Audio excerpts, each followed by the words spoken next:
ये है news reporter network. आप देख रहे हैं न्यूज रिपोर्टर लाइव, सोच आपकी, आवाज हमारी। नमस्कार, आप देख रहे हैं न्यूज रिपोर्टर नेटवर्क और मैं हूं आपके साथ वंदना सती। शुरू करते हैं खबरों का सिलसिला, लेकिन उससे पहले नजर डालते हैं सुर्खियों पर।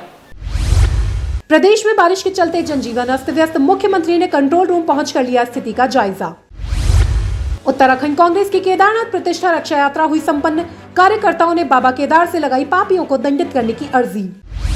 पुलिस प्रशासन ने पलटन बाजार में आपात स्थिति में दमकल विभाग का रिस्पांस टाइम जानने के लिए आयोजित की मॉक ड्रिल। मुख्य सचिव राधा रतूड़ी ने की उत्तराखंड समान नागरिक संहिता के नियम बनाने के संबंध में बैठक, विभिन्न पहलुओं पर की गई चर्चा।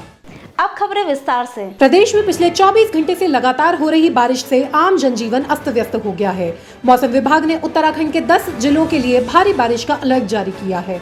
मौसम विभाग के पूर्वानुमान को देखते हुए मुख्यमंत्री पुष्कर सिंह धामी ने आपदा कंट्रोल रूम पहुंचकर व्यवस्थाओं का जायजा लिया। उन्होंने कहा, प्रदेश में भारी बारिश का अलर्ट मौसम विभाग के द्वारा दिया गया है, जिसको देखते हुए तमाम अधिकारियों को कहा गया है कि सभी अधिकारी अपने जिलों की मॉनिटरिंग का काम करें। इसके साथ ही जहां पर लैंडस्लाइड हो रही है, उन मार्गों को चिन्हित करने का काम किया जाए और उन्हें तुरंत खोला जाए। रेड अलर्ट को लेकर उत्तराखंड के जो हमारे सभी जिले हैं, उन जिलों से बात हुई है, सभी प्रमुख अधिकारियों से, आपदा प्रबंधन के अधिकारियों से, और जो 3 दिन का अलर्ट मौसम विभाग ने बताया है उसके अनुरूप सभी को तैयार रहने के लिए कहा है, जिससे कि जरूरतमंद लोगों को और जो आपदा से प्रभावित लोग हैं उनको यथासंभव सहायता मिल पाए। देहरादून के पलटन बाजार में आग लगने या किसी आकस्मिक स्थिति से निपटने के लिए दमकल के वाहनों के पहुंचने का रेस्पॉन्स टाइम जानने के लिए मॉक ड्रिल का आयोजन किया गया। इस ड्रिल के दौरान दमकल के 2 बड़े वाहन घंटाघर और डिस्पेंसरी रोड से पलटन बाजार में प्रवेश कराए गए। बिना रुके निर्बाध रूप से पलटन बाजार होते हुए धामावाला लखीबाग क्षेत्र से दोनों वाहन बाहर निकले।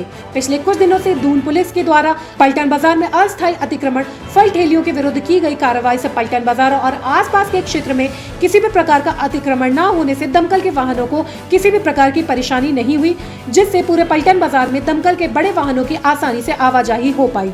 मसूरी के निकट कुठाल गेट और कोलू खेत के पास शिवालिक मैगी पॉइंट के पास एक कार अनियंत्रित होकर गहरी खाई में गिर गई। इस दुर्घटना में 2 लोगों की मौके पर ही मौत हो गई।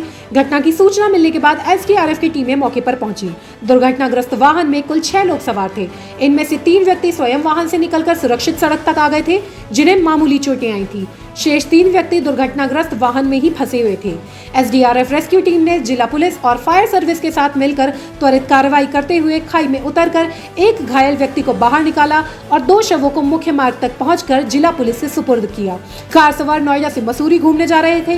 घटना में 2 व्यक्तियों की मृत्यु हो गई है, जबकि 4 अन्य कार सवार घायल हैं, जिन्हें उपचार के लिए एम्बुलेंस के माध्यम से दून अस्पताल भेजा गया है। देहरादून के जिलाधिकारी सविन बंसल ने शुक्रवार सुबह तहसील कार्यालय का औचक निरीक्षण किया। डीएम ने कार्यालय में अनुपस्थित सभी कर्मचारियों का 1 दिन का वेतन काटने का निर्देश दिया। डीएम ने विभिन्न अनुभागों के निरीक्षण के दौरान सभी अधिकारियों और कर्मचारियों को आम जनता की सुविधाओं को और बेहतर बनाने के निर्देश दिए। डीएम ने कहा कि सरकार की योजनाएं आम जनता और जरूरतमंद लोगों के लिए है। ऐसे में किसी को कोई भी परेशानी न हो, इसका विशेष ध्यान रखा जाए। वृद्धावस्था पेंशन, विकलांग पेंशन और अन्य पेंशन योजनाओं को लेकर अक्सर लोगों की शिकायतें सामने आती रही हैं। काफ़ी शिकायत मिल रही थी, इसमें जो सुविधाएं मिल रही हैं, कुछ बुजुर्ग लोगों की कुछ हमारे जो लिफ्ट्स हैं वो वर्क नहीं कर रही हैं, तो उनसे एविडेंस मांगा गया है एमडीडीए अधिकारियों से कि ये कब तक इनका टाइम कंप्लीशन है और काम चल रहा है नहीं चल रहा है, उसके डॉक्यूमेंट्स में उपलब्ध करवाएंगी। और तहसील में जो हमारे रिकॉर्ड मेंटेनेंस है और जो जन सुविधाएं कटिंग एज में दी जाती हैं, जैसे लिखित प्रमाण पत्र हैं, हमारे खतौनी के कॉपीज़ हैं, तो उसका निरीक्षण किया गया है। जो एम्प्लॉयज़ टाइम पे नहीं पहुंचे गए थे उनका एडिक्वेटली पनिश किया गया है, उनका जो मानदेय है वो डिडक्ट किया गया है और वार्न किया गया है कि ये should be repeated in future.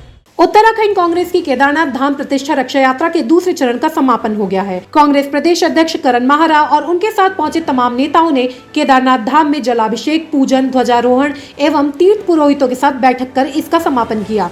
इस मौके पर कांग्रेस के सभी कार्यकर्ताओं ने एकजुट होकर केदारनाथ धाम की प्रतिष्ठा की लड़ाई को आगे भी जोर शोर से लड़ने का प्रण लिया। इस दौरान धाम के तीर्थ पुरोहितों ने धाम की प्रतिष्ठा की लड़ाई लड़ने के लिए कांग्रेस और सभी लोगों को आशीर्वाद भी दिया। कांग्रेस अध्यक्ष करण महारा ने कहा कि मौजूदा सरकार केदारनाथ धाम की मर्यादाओं को तार-तार कर रही है। निर्माण के नाम पर पहाड़ों को खोदकर शांत बाबा को अशांत करने की कोशिश की जा रही है। कांग्रेस के कार्यकर्ताओं ने बाबा केदार के चरणों में पापियों को दंडित करने की अर्जी भी लगाई। यात्रा का दूसरा चरण आज जलाभिषेक और बाबा भैरव की प्रार्थना के साथ समापन हुआ है। हम सब लोग कल से बारिश में लगातार चल रहे हैं। बाबा केदार के दर्शन करके सुबह सुबह जलाभिषेक करा गया। उसके बाद बाबा भैरव के यहाँ जाके न्याय की अर्जी लगाई है। जब तक कृष्णा माई की गुफा का नाम परिवर्तित होकर कृष्णा माई नहीं होता, गर्भगृह के कानून तोड़ने में प्रधानमंत्री माफ़ी नहीं मांगते और सोने की चोरी जो हुई है केदारनाथ में उसका खुलासा नहीं होता, और जो शिला केदारनाथ के यहाँ से दिल्ली ले जाई गई उसको वापस लाना चाहिए। QR कोड लगाकर जो लूट हुई है उसकी वापसी की हम मांग कर रहे। खाली मंदिर का निर्माण रोकने से नहीं होगा। जो लूट करी गई है हमारे सनातन धर्मियों की, लोग आस्था के साथ केदार बाबा को पैसा चढ़ा रहे हैं, वो दिल्ली के सेठों की जेब में जा रहा है। मुख्यमंत्री पुष्कर सिंह धामी ने बागेश्वर विधानसभा क्षेत्र के लिए SCP योजना के अंतर्गत मोटर मार्ग में डामरीकरण कार्य के लिए वित्तीय स्वीकृति दी है। ये जानकारी दी बागेश्वर विधायक पार्वती दास ने।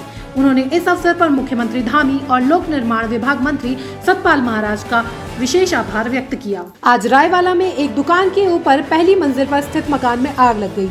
सूचना पर पुलिस तथा फायर ब्रिगेड की गाड़ियां मौके पर पहुंची और राहत और बचाव कार्य शुरू किया।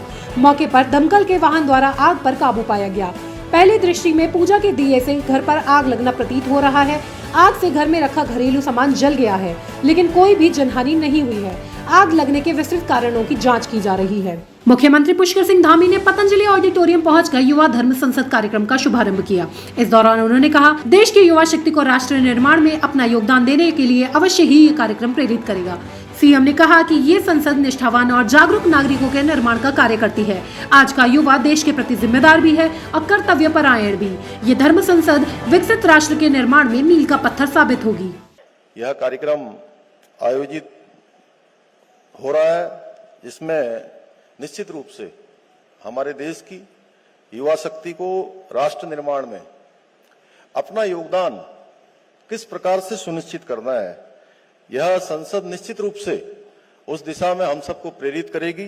उत्तराखंड समान नागरिक संहिता के नियम बनाने के संबंध में एक समीक्षा बैठक शुक्रवार को बीजापुर गेस्ट हाउस में मुख्य सचिव राधा रतूड़ी और उत्तराखंड समान नागरिक संहिता समिति के सदस्य शत्रुघ्न सिंह की अध्यक्षता में हुई। एक आधिकारिक प्रेस विज्ञप्ति में कहा गया कि बैठक में गृह, पुलिस, स्वास्थ्य, आबकारी, अल्पसंख्यक, सांस्कृतिक, खाद्य और नागरिक आपूर्ति, ऊर्जा, नियोजन और वित्त विभागों के सहयोग और समन्वय के साथ साथ उत्तराखंड UCC के नियम बनाने से संबंधित विभिन्न पहलुओं पर चर्चा की गई। दिल्ली आबकारी नीति मामले में सीएम अरविंद केजरीवाल को जमानत मिलने के बाद आम आदमी पार्टी के सांसद संजय सिंह ने खुशी जाहिर की है। उन्होंने कहा कि लोकतंत्र में तानाशाही नहीं चलती। उन्होंने कहा कि इस फैसले से सत्य को मजबूती मिली है। पहले दिन से ही हम लोग ये कह रहे हैं कि ये पूरा मामला झूठ की बुनियाद पे खड़ा किया गया है और इस झूठ को फैलाने में, इस झूठ को बनाने में जिम्मेदार कौन है? देश की सरकार, मोदी जी की सरकार, देश की तानाशाह हुकूमत, जिसने ईडी और सीबीआई को मिलाकर झूठ का पहाड़ खड़ा किया अरविंद केजरीवाल को बदनाम करने के लिए, आम आदमी पार्टी को बदनाम करने के लिए, हमारे नेता और हमारी पार्टी को खत्म करने के लिए।